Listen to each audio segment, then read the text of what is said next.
today when I talk about small groups is to invite you into even a more intimate, safe place. We have to remember that the first 300 years of Christianity, there was no church. There were no churches. They didn't go to a church building. It says in Acts 5:42, day after day in the temple courts and from house to house, they never stopped teaching and proclaiming the good news that Jesus is the Messiah. So in the beginning of Christianity in the walks, they met in the temple courts. They didn't go in the temple, because in the temple only the high priest could go in there, and that was only for the Day of Atonement. So they met on the outside, and that was their worship time, I believe. Like, I wasn't there, obviously, but I believe that was the time they came together. But then it says they went from house to house. They met in each other's homes. And what did Jesus do as soon as he was baptized? He gathered 12 disciples. He gathered 12 disciples. And that was his close-knit group, right? They did everything together. They walked together, talked together, eat together. They were together. They traveled together. And then they would disperse. You know, Jesus went off. Peter went off. They all went off, but they all came back together. And that's how the gospel expanded, right? Because what did Peter do? And what did John do? They would go out among the people and they would talk and they would heal because of what they were taught from Jesus. So, who started the first small group? Jesus. So if that doesn't encourage you enough to want to join one, I don't know what is going to. Okay? So a lot of this stuff, when I talk today, I might repeat myself a lot. But if you ever learn in the Bible, when you read something, if it's repeated many times, it's important. You need to get it. 5 reasons why we use small groups. 1, it's biblical, just like I just said about Jesus going out and forming the 12 disciples and gathering them. And then just the church expanded. And it started with the 12 disciples and expanded and expanded. And here we are today. It's personal. It's a more related atmosphere. I know that there are people in this room right now that have something they want to share. But you won't. Because you don't want to come up here. And that's fine. Like, I get it. Like, I'm not a big fan of standing up here either. And there's many people. Laura said she doesn't, this is not, people. Some people are not ones to come up here and share in a multitude of people. But that small group creates an atmosphere for you to come and be personal with what you're learning, or what was taught the previous Sunday, or questions that you may have with what was taught. And I dare you and I ask you to challenge things that's been taught up on this platform. You may sit there and hear things and you're like, well, I really don't know if I agree with that. And that's okay. But you can go to your small groups and you can have a conversation about it. And ask, like, what do you get from that? Like, how did you see what was taught? And it's going to teach you. Or you may teach them. Everyone sees everything differently.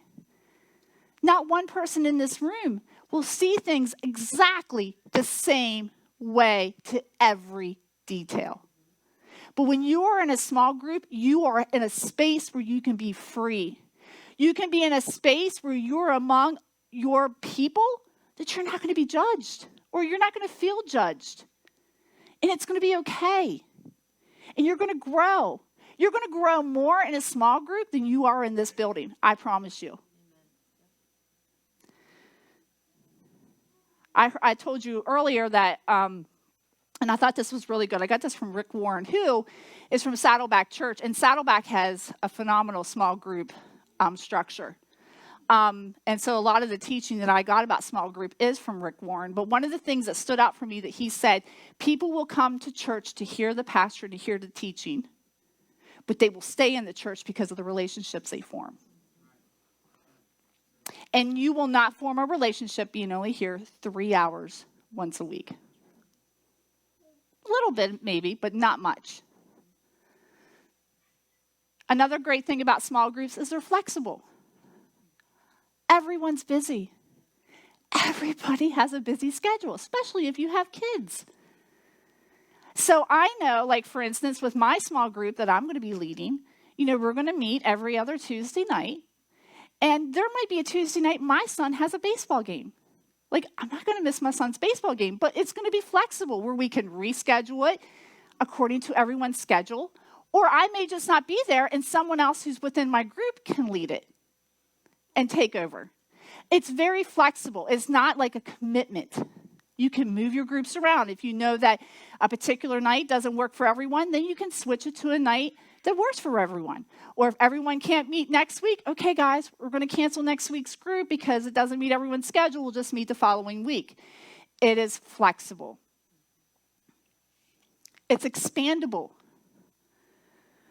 Once your small group grows, because it will, you are going to see people in your small group who are going to rise up. You're going to see great growth in them. And so I challenge those leaders to go to those individuals and be like, listen, now it's your turn. Now it's your turn to lead a group. So we can start out with 6 groups, and a year from now, we can have 12 groups. And 2 years from now, 24 groups. See how it expands? Like, we're not meant to just stay in just one little cell and just be there and not share what God's been given us. God wants us to spread the good news. That's what his word says. Go and make disciples of all nations. Not just within this building, not just within your small groups. I do also encourage for small groups to stay at a minimum of 12 people. Why do you think I asked that? To keep the intimacy. You get more than 12 people. Some people are going to just shy down from wanting to share. They're not going to want to ask questions or feel comfortable about being in such a large group. So I have asked that our small groups will stay at 12 people. And those leaders are going to look. They're going to look at someone and be like, listen, would you like to lead a group? You're in that spot right now where you can lead a group. I feel comfortable for you to do that. And so life groups or small groups, as you want to call them, are expandable. They're economical. Why are they economical? You don't have to have a church building for them.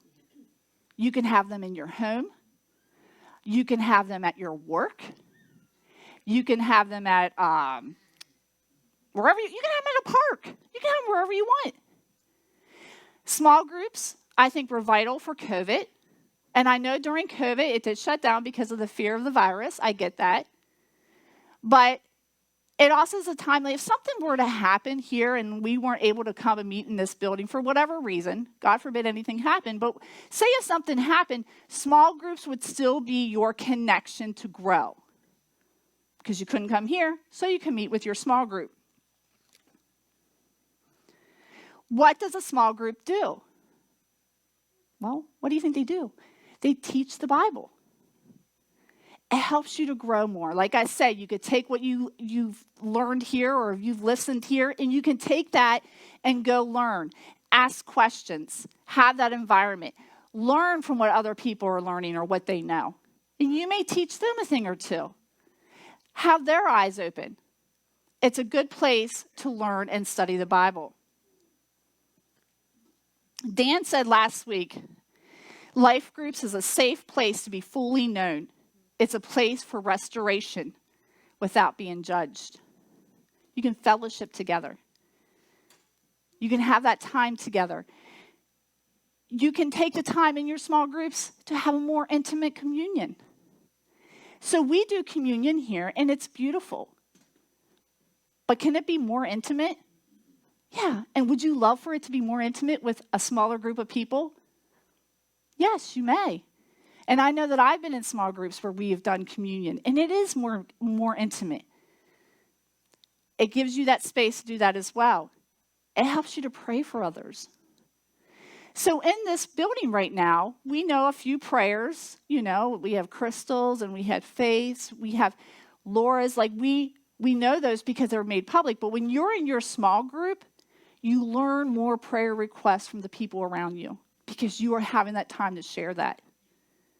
And what better way than to have your prayers being answered, but to be in your small group and having the people who have your back lay hands on you and pray for you and to have that support. It helps you to meet each other's needs. Again, I don't know what everyone's needs are in this building unless you come to me and tell me personally. But when you're in your small group, it also provides that space that you can say, listen, this is what we need. Or I know a family who needs a vehicle. Or I know a family who just had, their basement flood. It's a place where needs can be met better. I think we do a really good job of meeting people's needs here, but I think we can do a better job through small groups. This is a great one that everyone loves. You can eat together. Yeah. Food is a great time for fellowship. Every time that you have fellowship, there's food involved. So it's a good time for you just to be in fellowship. You can have food. You can be with one another. It also creates a space for more intimate worship. This worship here is phenomenal. And we should come together as a body and worship together. But you can also worship more intimately in your small group. Whether someone wants to lead the worship or whether you turn on worship music, you have that. It's just a great place to have that intimacy. It helps bring unbelievers to Jesus. How does it help? How does your little small group help unbelievers come to Jesus, you wonder? Because in your small group, you're growing. And when you grow in the Word and you have the fragrance of Jesus on you, you're going to take it with you to work. You're going to take it with you to the grocery store. You're going to see life a lot different than what you've seen before. You're not going to get offended as easily. You're going to have more peace. You're going to be able to be more bold in praying for strangers or being polite because of the growth that you are experiencing in small groups. I think about when I was up here worshiping, I think about, I work in a school, and I know one of the biggest concerns that parents have is how big the classroom size is. So if their child is in a huge class and they're not getting the content that they need, one of the first things that parent will ask, well, how big is the class size? All right? So I know when I do scheduling for the beautiful little middle school kids, I look at the class size. So when I have a new student come in, I'll pull up all 4 of those math curriculums to see what is the smallest math class at that time that I can put that child in, because I know that the bigger the class size, the less learning that child will get. But if I keep it at a small level and I put that child in there, I know that they'll get good learning. So for instance, I have a child who's coming in. She is a Spanish-speaking child. She does know English, but one of the things that I did was she struggles in math. And she told me, her parents told me she struggled with math. So what did I do? I put her in a smaller math group because I know that small number is going to help her grow. And so God showed me that through worship. That's just like life groups. Like here we come together, which we should every Sunday, but you're going to grow more and get more of that learning and that intimacy in the smaller group. So some of the benefits of small groups, it connects me to the body of Christ. We are the body, but each one of us are the cells. And if the cell is not healthy, the body will not be healthy. So in 1 Corinthians 12:27, it says, now you are the body of Christ, and each one of you is a part of it. I felt like through this season, I should probably put slides up. Like, I really wasn't going to. But then I just did it. So it connects us to the body. So when we're out among our home groups, you come together in the body. Does that make sense? It helps us to understand the Bible better. Again, I'm repeating myself. Again, it's a time, it's an atmosphere that we can come and ask questions, challenge one another. I know that Dan has a phenomenal life group. I was part of his life group for many, many years. And there was many times that there was just so many challenging questions. Like, we like to challenge one another. But guess what? We may have disagreed, but we all left there agreeing that we love Jesus. And it helped me learn more about Dan and Carol and Justin and Rachel, and the Smiths were there at the time. Like, we learned to appreciate each other more because of the time we spent in that group. Like, it helped me to learn more why they are the way they are because of that connection that we made through small group. Is the communication and the questions and the challenges that we made. It helped us grow. Again, prayer becoming more meaningful and powerful. You can share your prayer request. Throughout the week, you can have your small group praying for you, praying for a need, coming together. In Matthew 18, 19, and 20, it says, again, truly I tell you that if two of you on earth agree about anything they ask for, it will be done for them by my Father in heaven. For where two or three gather in my name, there I am with them. What a beautiful way to lift one another up, is to be in your small group, in that intimacy that you can pray for one another and feel like it's okay. Like, you're not nervous about coming up. You're not nervous about coming up here and saying, well, I need prayer for this, and thinking someone's going to look at you differently. But when you're in your small group, you can share that prayer request, knowing that it's just your small group, and you know that the people will have your back. You're able to handle stress better because you have a support system. You're not going to feel like you're on your own. It's going to help you through difficult times. In Galatians 6:2, it says, carry each other's burdens, and in this way you will fulfill the law of Christ. You don't have to walk alone. You don't. And in your small group, someone can help you with your burden. They can lift it off. They can take you and walk beside you hand in hand and help you overcome that burden. It's a place to practice unselfishness. We are naturally self-centered people. We always think about ourselves, right?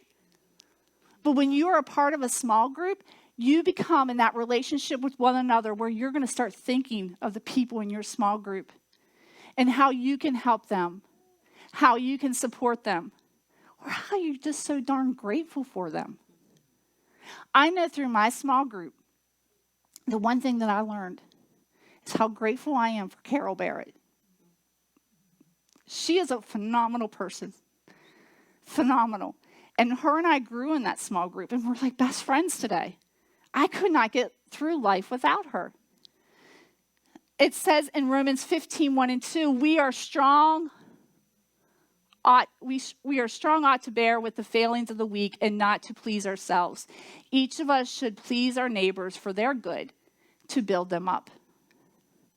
I have learned through my life that when I can help someone else with their burdens or what they're going through, mine don't look so bad. And mine are taken care of. So those are some of the things, benefits of having a small group. Now I'm going to ask our leaders that are leading small groups to come and have a seat up here, and they're going to share their experiences. You're welcome. So the Bittners, Tim, I believe, are coming. Pittmans, Barrett's. Why am I missing someone?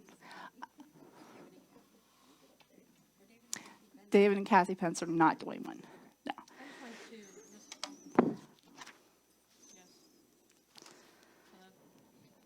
Nothing? Okay. I just wanted to share just a little experience we had with small groups. As we got back from our mission trip, there was 7 of us total that went, and it was such a fantastic experience. All of the people, when we met here the first time for our meeting, I knew everybody's names: Brogan, Doug, Ed, Kristal, Tessa, Sean. And when we came back, I knew so much more than just their names. We flew together We slept together. We made fun of each other. We ate every night. We ate every breakfast together. We ate every lunch together. We prayed together. And we gained so much from that trip, not only just helping people, but I now feel like I have another family. I would trust any single one of them with my life to back me up, to take care of me. We were all looking out for each other on that trip. We knew people's strengths, people's weaknesses, and just how to care for the other person, looking out for them. Hey, why don't you let me do that? And, you go help this person over here. We just knew how to take care of each other. And that wouldn't have happened if we would have just continued waving at each other, hugging each other when we meet and greet in the morning, and just, saying hi and small talk like that happens every Sunday with church. I do not love small talk, so you're not getting the best of me when I'm here, when you see me for 15 minutes before and after church. So I would just say that small group has truly impacted our lives. And I'm really excited to see where these small groups go.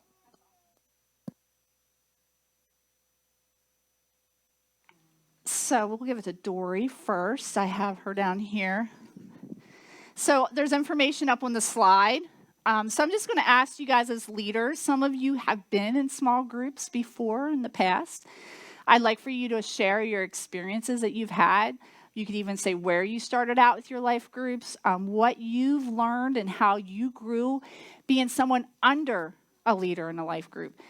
And then just briefly talk about just the experience, and then also just the structure of your life group that you presently have now. I know the Pittmans, and you guys have your life group already. So just what your structure is now, and then what you guys are anticipating for your life groups that are coming up. Take it away.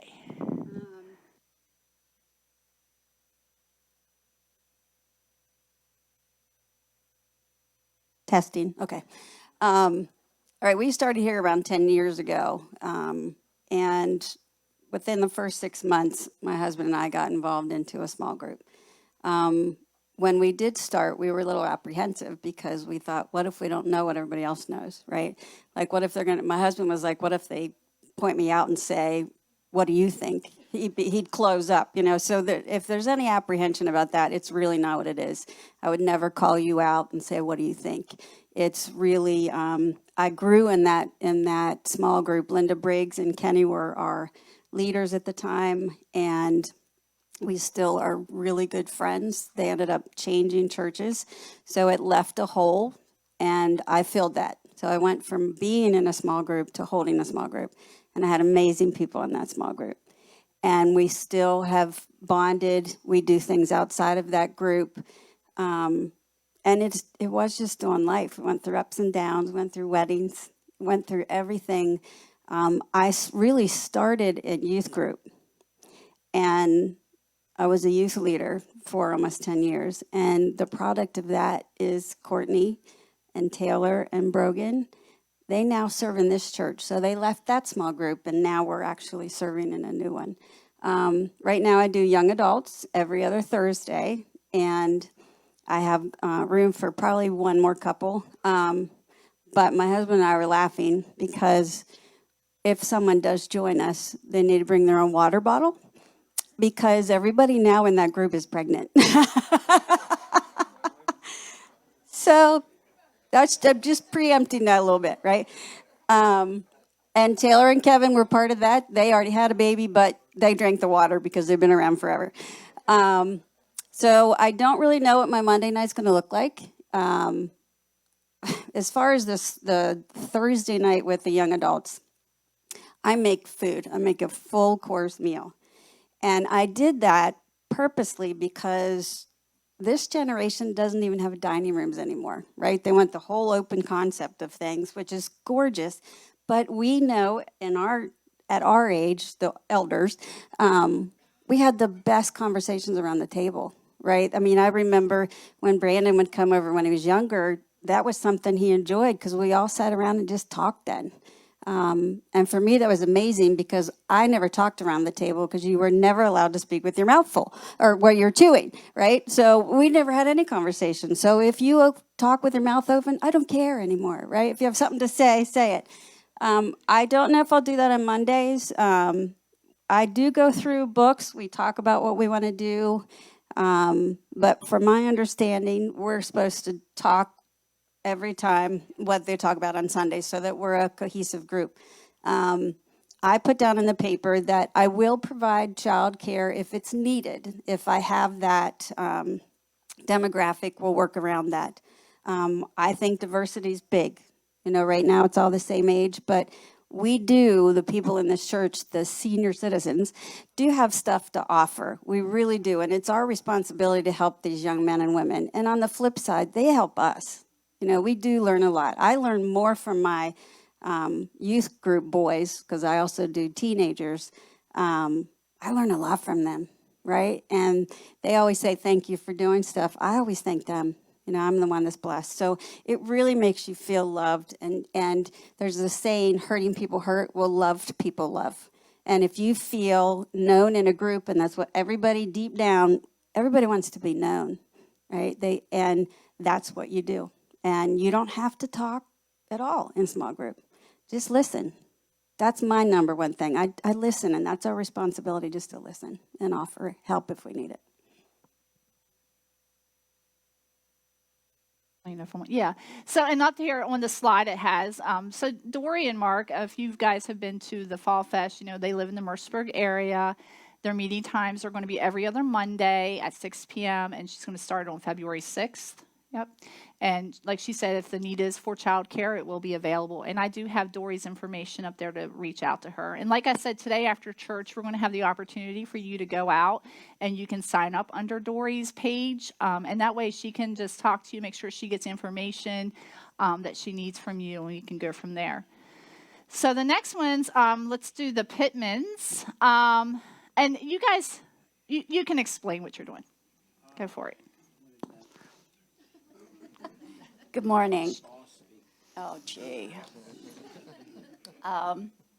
We meet every other Sunday at 3 in the afternoon. Oh, yeah, see, I didn't know that. But 3. Okay. And so currently we have 4 couples and we are filled.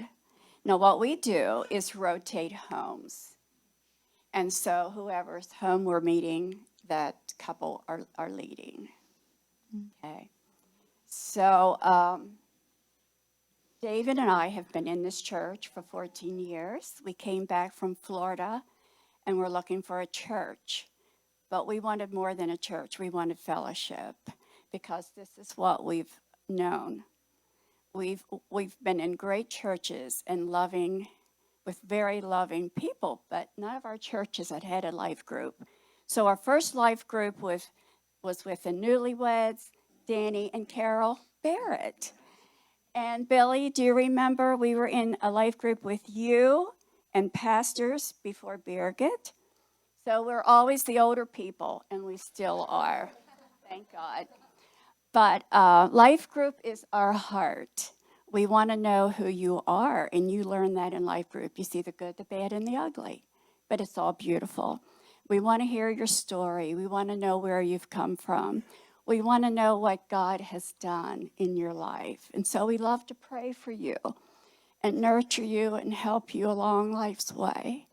Life is hard, but God is good, right? So for 14 years, most of our time has been in life groups. I can look back and see many of you that we've done life group with, and it's been beautiful. We can't imagine it any other way, can we, honey? But the longest one we were in was with 6-7 years, and that was with Tim and Vanessa Cook. Vanessa and I met 10 years ago. I invited her to church. We celebrated their wedding day with them. And then when they got married, we invited them to our life group. So we did life group. We welcomed the birth of 3 little boys. Tim traveled overseas a lot. I'm telling you a story here. This is what life group should be. Tim traveled, and he was gone for 10, 11 months. And they were going to have their second child while he was gone. And so we said, Tim, you go. We as a life group will be there for Vanessa and the boys, whatever you need. Our large group lived close together, and we were within 10, 15 minutes of them.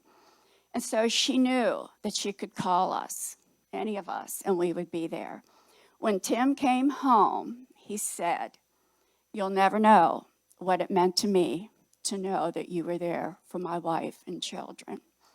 And then COVID hit. And boy, what a time. Everybody was terrified. Fear had paralyzed the world. In our group, and we kept saying, we're going to choose fear, or we're going to choose faith over fear, and we're going to choose joy, no matter what. And we're going to trust the Lord, no matter what. And it was quite a big deal for our group, but we made it through. And so one more thing. And so last year, my dad suddenly went into congestive heart failure at 95. And Vanessa knew how much I loved my dad. And David and I were with him 24/7 because he knew, or he wanted me with him to the end. And late one night, Vanessa called me and she said, "Can I come over?" And I said, "Why?" I couldn't imagine why she wanted to be there. And what do you think she said? "I want to be with you." So here was this 30-year-old woman, young enough to be my granddaughter, who wanted to be with me at this time in my life. And Vanessa's back there. Vanessa, I will never, ever forget that. Thank you so much for being there for me. And so, one more thing, then I'm done. So I'm looking at Ed and Kristal, and you've been in life group. You've not been in our life group, but you have been. And so I am challenging this church today to be a life group to Ed and Kristal through this journey. David and I sat down with them a couple of weeks ago, and we said, Kristal and Ed, we're here for you, no matter what it takes, because 23 years ago, we walked the same road you're in right now. I was diagnosed with stage 3 non-Hodgkin's lymphoma, and our faith was strong, but our faith was shaken too. And we didn't have a life group. Our big church, hundreds and hundreds and hundreds of people, were there for us, and they loved us and prayed for us and encouraged us, and it was a beautiful experience, but we didn't have that small life group either. So, church, this is your time to shine. A card, they just need to know that you're praying for them, that you love them, and Ed and Kristal, we are here for you, no matter what. We love you guys. So we love our life groups. We wish we could do life group with all of you, get to know you, hear your story. And don't say you don't have time, because you always have time for what you really want. Right? All right. God bless you. Well, she didn't have much to say, did she? Yeah, and I first met her, she was shy as could be, so yeah. I couldn't even get her to. But I was down through all the life groups we've had. We've had him with Dan and Carol. We've had him with the Bittners. We've had him with Brad and Lori, Vanessa and Tim, like we said before. The Crowells were here, the Meisners. And even though some of those individuals were in our life group and they moved on maybe to another church or whatever, we still have those contacts with those individuals. And that's what it means to how close of it is. It's a honor to me to see people like Dan and Carol and Justin and Rachel who matured down through the years, and they've surpassed Shirley and I so much. We've learned so much. We've had older couples in our groups and younger couples, and everyone has something to say, and you can learn from someone. I'm so proud of those couples. I'm going to pass it on to Tim here. I'm not a life group leader, but I'm in this group, and it's been a real privilege to have that connection. Yeah, we're with Shirley and David. We're in their life group. And, you know, when we first got saved, we had what we called a Bible study then. But it really builds a foundation in you that you can hang on to. And, you know, the Word of God is so amazing. Once you get that foundation, there's always more growing and more wisdom you can pull out and a deeper relationship you can have with the Lord if you just continue to get into his word. So life group is very important. And I agree with what you said. You know, if you don't build a connection with the people you go to church with, you know, you're probably going to end up going somewhere else till you do find that connection. So yeah, I'm very thankful for Shirley and David asking us to be in life group. Amen. When we got saved, my wife got saved a little bit before I did. I got radically saved because I was, you know, deep into all different kinds of things. But when I got saved, I mean, I went as hardcore for the Lord as I was for the devil. And I didn't know what to do. You know, I saw these people in church. We got saved over 30-some years ago, so church was a lot different than it is today, unfortunately, I think, because we had Sunday school. Anybody remember that? Some of you probably never heard of it. We had Sunday night service, and we had midweek service. But even so at that, I mean, Sunday school was like a life group or home group type of thing because it was a smaller group, intimate, people with your own age. Sunday night was sort of a small group normally, you know, just the core people. Wednesday night the same way, but there's still a hunger and a desire to know more. And we found out about a small group that was meeting in a home, and we started going there, and it was just amazing how, you know, we were a lot younger, and we gleaned so much from the wisdom of the people that were in there teaching the class. And just one of the simple things I can tell you, you know, when you get saved, you come out of the world of darkness into the light, you know, the war begins. I mean, in case you guys didn't know, we are in a battle. There's so much scripture that talks about, you know, fighting the good fight of faith. You know, we don't wrestle against flesh and blood. But listen, the battle began the day you bow your knee and surrender to Christ. And so I had all this trouble coming out of the world with the music, the drugs, the relationships, and just a simple word of, you know, because I used to drive for an hour and a half to work with people that just had rock and roll music and all kinds of junk. And I was trying to like be born again. And holy smokes, I just went there and shared that with that small group. And just the simple wisdom was, you know, do you have a Walkman? For some of you that don't know what that is, a little cassette player. I had earphones. And I was like, no, but I think my mom does. And so I got a Walkman and got a Phil Driscoll's tape, cassette tape. And that was such a blessing to me. But just that little bit of wisdom, you know, helped me overcome that challenge of being, you know, drawn back into the world. So thank you, Dave and Shirley, for being a friend to us. We come here with no friends. And these guys have really become close to us, and we're so thankful for you guys. Thank you so much.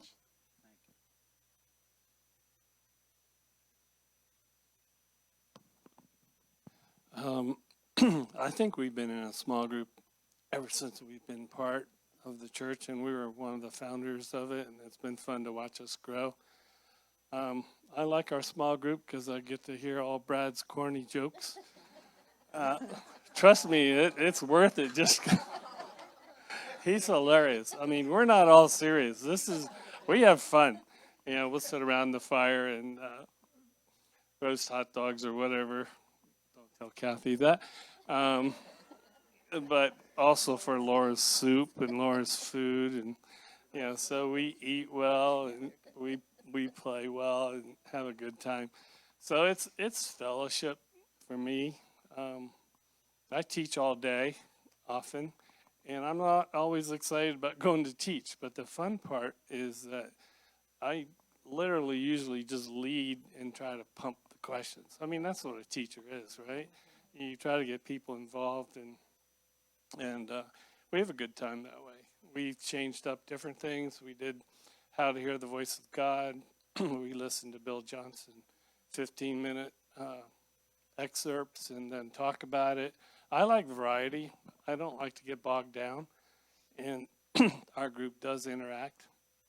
And I think the most important thing for me is we have fun eating and talking, and again listening to Brad. But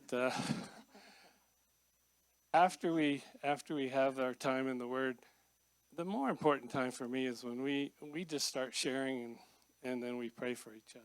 We call it the hot seat. Is that right?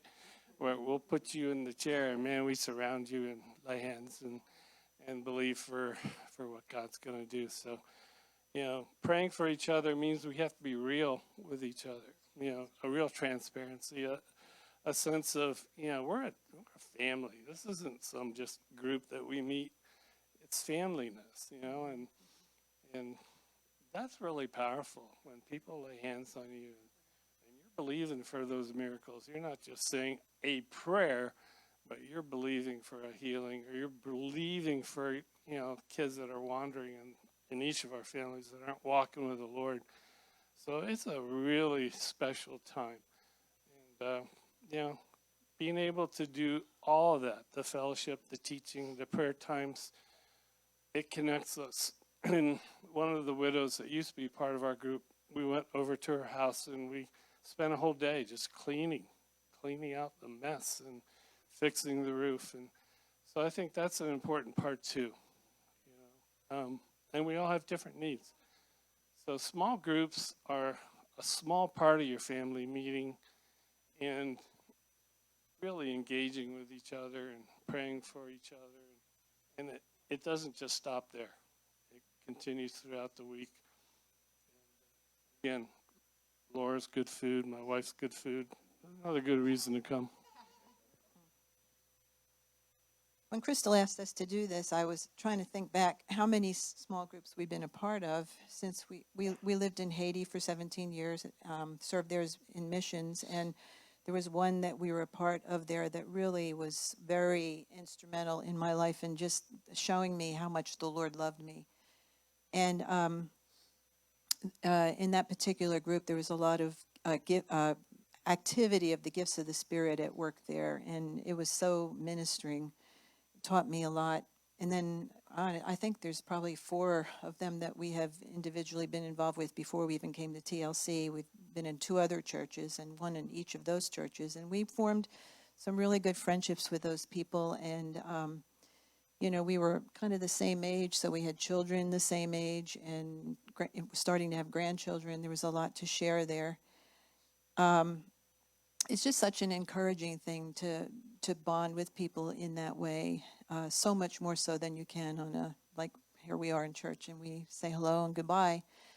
I was thinking today, the songs that we were singing, a lot of them had to do with water, deep waters, going through deeper waters and going through the waters and through the fire, and there's a lot of times in our lives where we're going through deep waters. Water is also cleansing, and that was borne out in the songs today too. So, that's what we experience in home groups. It's a cleansing time. It's a time to practice the giftings of the Spirit, which I really feel is an important part in our Christian lives. We just have formed such good friendships through it all. I think so much has been said. I don't have a whole lot to add. You kind of get the idea of how good it is, and we've always enjoyed that. There was a lady here in the church named Anna Mae. Do you remember Anna Mae? She was an older woman. Just loved her. She led one of the groups that met at our house since we've been in this church. She's no longer here, but she always came with it didn't follow any particular thing from week to week. It was every other week. But we always opened our home and she led it, and she was so full of the word. Oh my goodness, she was always such a teacher, and we always left so edified, and it was always the conversation was spurred through that so much, and we really were able to connect and to share what the Lord was doing in our lives. So yeah, it's a good thing. Mine's going to look a little different, although we've been here longer than 10 years, and I only know that because Dory said how long she's been here, and we were here before them. But I will tell you how our journey started here was we moved after being in town. We helped start a church, and I guess we were there for 15 years. And we left our church. We left our home, so to speak, and started a new venture. A little while later, the Barretts moved across the road. Now, we knew Dan, but we did not know his beautiful wife. They were having home group, and we were searching for a church. We'd gone to a couple different churches, but they were just too big. We were more of an intimate sized church like this. And we thought, well, what better way to find out what kind of people they are than to invite ourselves to their home group, because you can't pretend whenever you're in your own environment, right? So we go, and wow, there was about 20 kids. It was not quiet, but it was real, and although we knew that wasn't the spot for us, because I've done daycare for 30 years, and I needed to get out of that, because my focus is on these kids. Who cares what the adults are talking about, So, so we came, and we just never left. So we started a home group. We had a home group most of the time that we've been here. The last couple of years, aside from the last 9 months, I had a women's group because Brad works third shift. So it was getting harder for him to get involved in a home group. And so Dave and Kathy took over hosting our home group, and I would go there. But what I'm going to offer is what I'd had for a couple of years. Kristal was there. Kristal Stumball, Tessa, Tanya had been a couple times. Carol Eastep. We just really got to know each other on a different level. There's just something about sharing with women. Sorry, guys, without the guys there. You have a different conversation. It's just, it's not any less beautiful, or any more beautiful. But it's just something that, you get that bond, and you get to know, where people are in their walk, their challenges. Us ladies function different than the men. So, we do have different things to share, and we understand on a different level. So I am going to get that started again. Not exactly sure what Wednesday I'm going to start, depending on who I have, what we're going to study. Sometimes we just get together and talk, because sometimes that's all you need, But there's always food, and there's always a funny somewhere, Dave. So that's our journey. But ever since we've been married, we were in a home group, and I just highly recommend it, because there's nothing like it.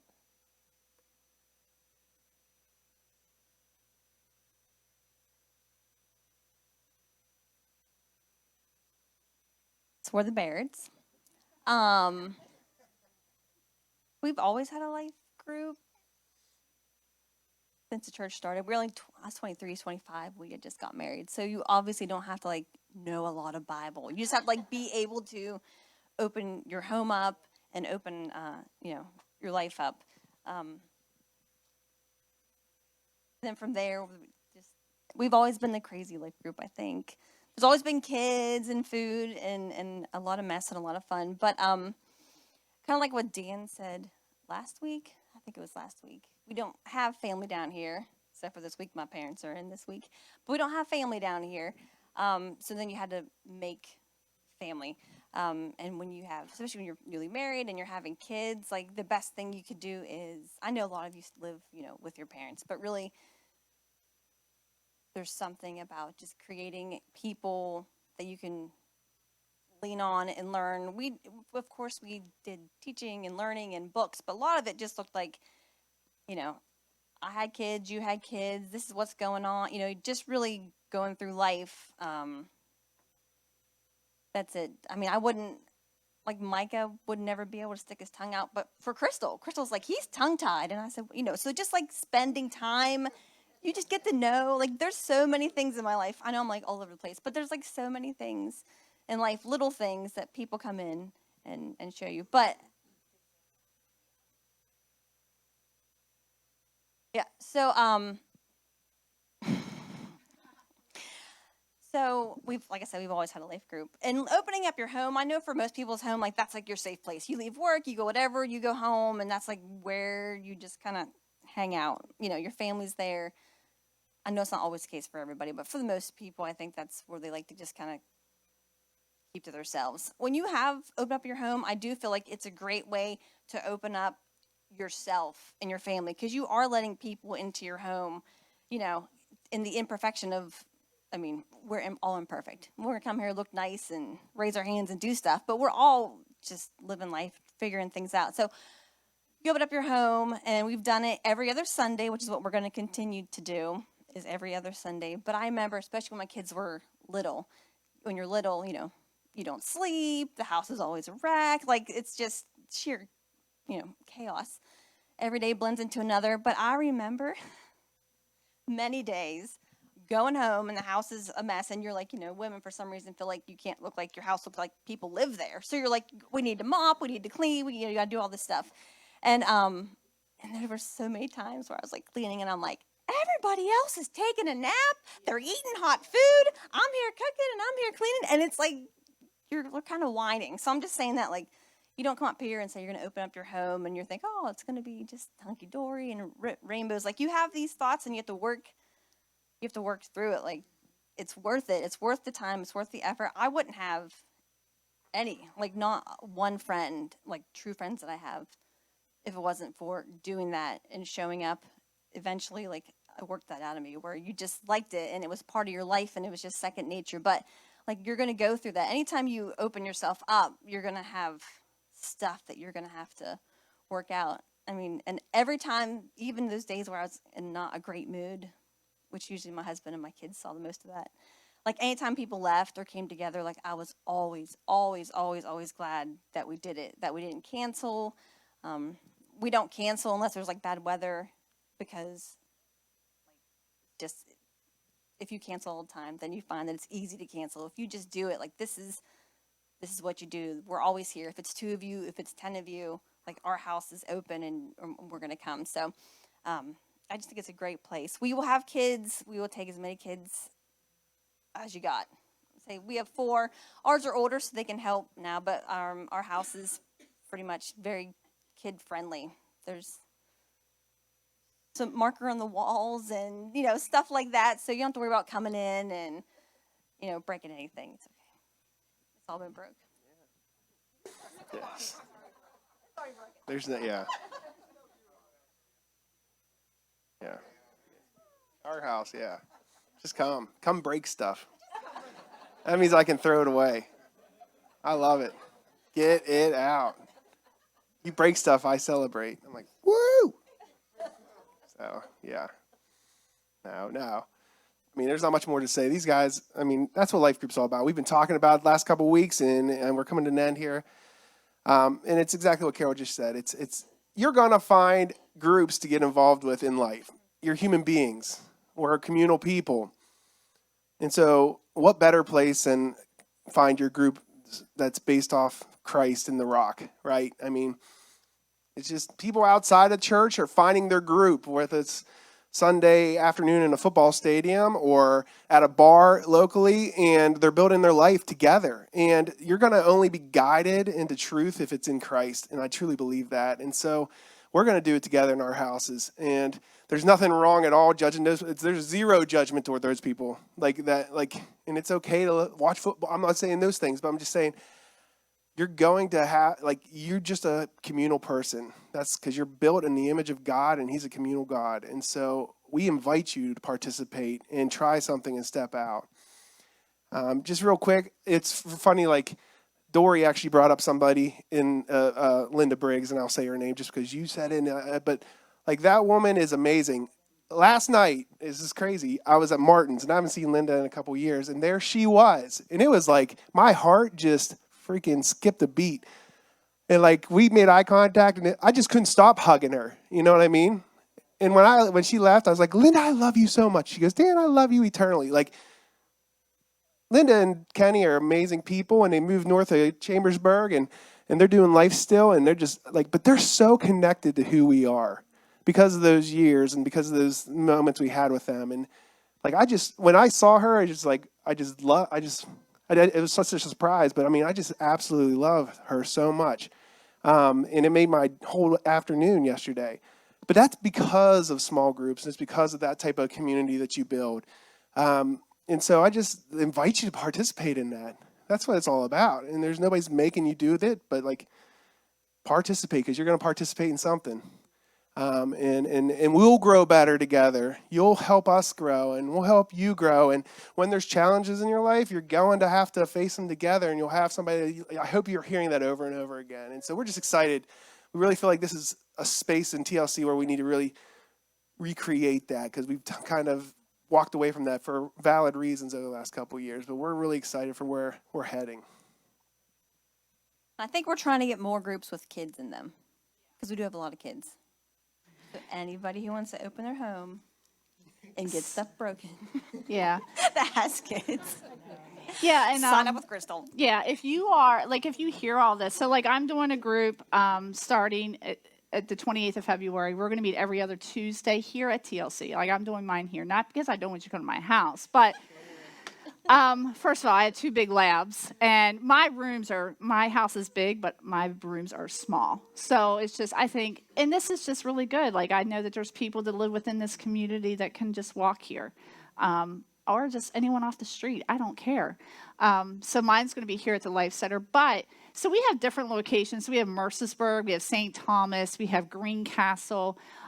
So if you are sitting there and you're like, I would like to lead one, please come and see me. Like we can set you up. It'd be nice to get some over in like the Chambersburg area. I'm not sure exactly where everyone lives, but I mean, just come and talk to me if you are interested in possibly leading one. Like I said, there is no commitment. Like just give it a try. That's all we ask, is just for you to give it a try.